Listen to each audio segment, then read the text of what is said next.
Hola a todos, mi nombre es Luisa Fernanda Castillo, soy estudiante de la Universidad Abierta de Distancia UNAD en la carrera de Ingeniería de Sistemas. Presento mi documento de identidad. En este video estoy haciendo una sustentación para el curso Física Electrónica, tarea 1, Introducción al análisis de circuitos resistivos.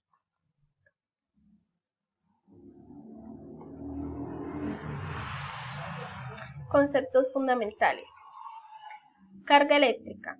Es aquella propiedad de determinadas partículas subatómicas que se produce cuando se relacionan unas con otras. Esta interacción es electromagnética y se hace con las cargas positivas y negativas de la partícula. Se representan por la letra Q. Se utiliza mayúscula cuando es una carga constante, pero generalmente siempre se utiliza la Q minúscula ya que representa ya sea cargas constantes o cargas que varían. Su unidad de medida en el sistema internacional es el coulomb, que se representa con la letra C.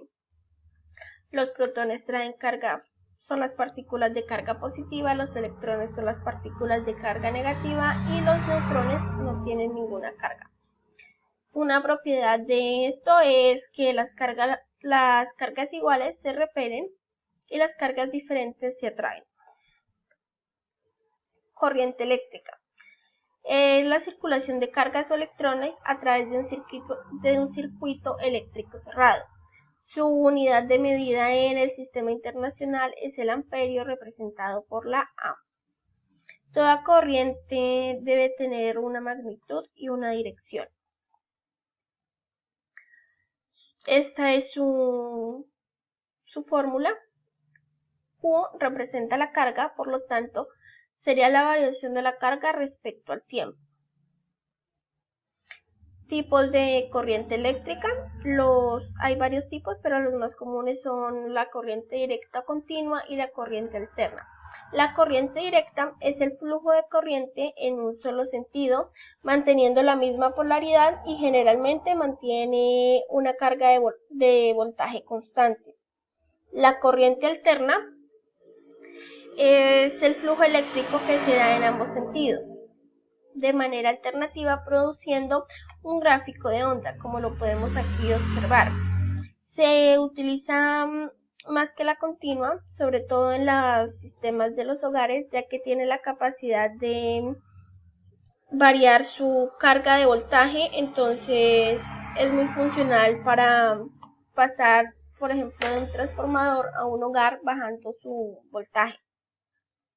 Otros tipos son la corriente trifásica, corriente monofásica, corriente sinusoidal, corriente quasi-estacionaria, corriente Foucault. Tensión eléctrica. Significa el trabajo o gasto necesario para mover cargas desde el punto A hasta el punto B o viceversa. Siempre debe tener un signo y una magnitud. Su unidad de medida es el voltio. Su fórmula es: un voltio es equivalente a un julio sobre un coulomb. Aquí vemos.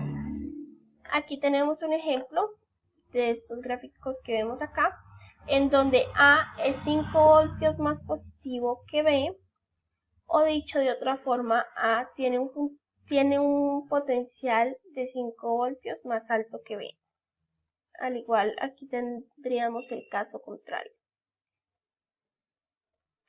Tipo de fuentes de voltaje: fuente independiente y fuente dependiente. La fuente independiente, como su nombre lo indica, no depende de ningún elemento o parámetro del circuito para su funcionamiento. Aquí vemos una representación de esto. Y la fuente dependiente, esta depende ya sea de una corriente o tensión presente en otra rama del circuito, como lo podemos evidenciar aquí en este gráfico. Potencia eléctrica es la velocidad con que se consume la energía. Se representa por la letra P. Su unidad de medida es dada en vatios, que se representa por la letra W. Aquí tenemos su fórmula, que significaría potencia igual a tensión por intensidad.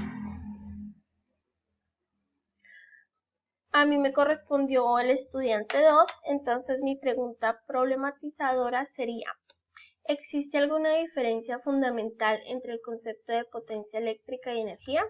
Sí, existe una diferencia.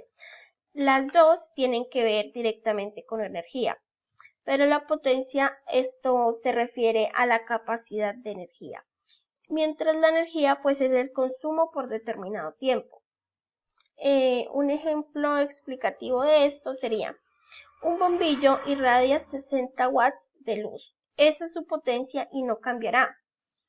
Si se prende este bombillo 1 hora por 5 días, consumirá un total de energía de 300 watts, que sería la multiplicación de su potencia de 60 por los 5 días que estuvo funcionando.